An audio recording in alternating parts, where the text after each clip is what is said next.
Ito kabilaan ko. Isa lang po. Ay, hindi, I mean dito. Yun. Paikot siya, I mean. Oo, buo na. So, confirm po yan, may gumagawa po ng sakit po. Kaya nga po, Pag yun. pinapasok ko na rin, parang malalaman mo yung flu. Yes po, kakausapin kung sino yung gumagawa ng sakit. Hanggat maaari, tatanungin. Ayaw mo? Ayaw po. Pagka Ayaw niya yan. ayaw niya ibig masabi po. Kasi kaya ganun po. Kasi pagka kahit mapa-oo natin siya, kung sa puso niya, sa loob niya, ayaw niya talaga, siya lang po mahihirapan. Andyan pa rin siya, pero masasaktan din siya. Ganun. Kaya hindi naman natin gusto yun, ang pasyente po ang nasasaktan. Kaya pag ang pasyente ayaw magpasalin, hindi natin pwede pinilit pa. Sige, pikit lang po. Kaya gagamutin na lang po yung sakit. Tsaka lahat ng advice yung sundin para pag bumalik na yung karamdaman, in the future, hindi na makapitan ng kanya. Sige po, yun naman po din ang pinaka-importante kasi maraming iba dyan, alam nila kung sino yung gumagawa ng sakit nila. Pero may sakit pa rin sila. Wala rin kwenta kasi may sakit pa rin kahit alam nila.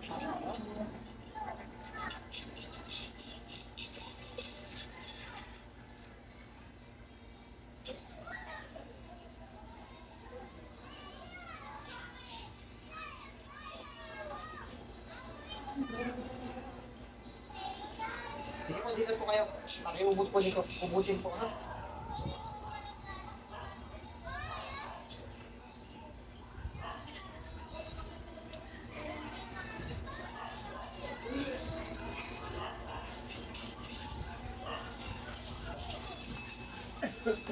Tignan po natin sa ilagay po. Try natin dyan.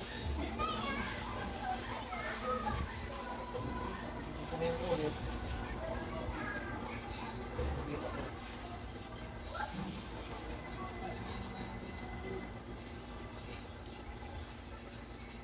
Kita niyo po, pantay na. Ayun, pero ayun, ang buhit. Yung papantay po. Nakakakas yun, malayo. Kita po, ayun. Yung papantay po, ayun. Kasi mas mahaba yun. Kanina po, di ba, sobrang haba ng kanan po. Ngayon, pantay na po. No, tsaka dito, pumantay na rin po siya. Kanina po, pag ito pinagdudugtong, hindi rin pantay ito, nakikita niyo po. Pero ngayon, pantay na siya. Kanina po, nakaganyan. Pag pinagpantay po dyan, nakaganyan yan. Kaya ba, pantay na po. No? So, ayan, tsaka dito, pantay na rin po.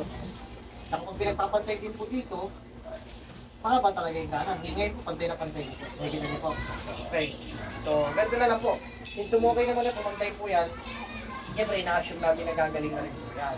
No, yun nga lang, siyempre, dahil ganyan po yung case na sa paa ninyo, no? At ano na, ilang taon na po ito sa paa niyo?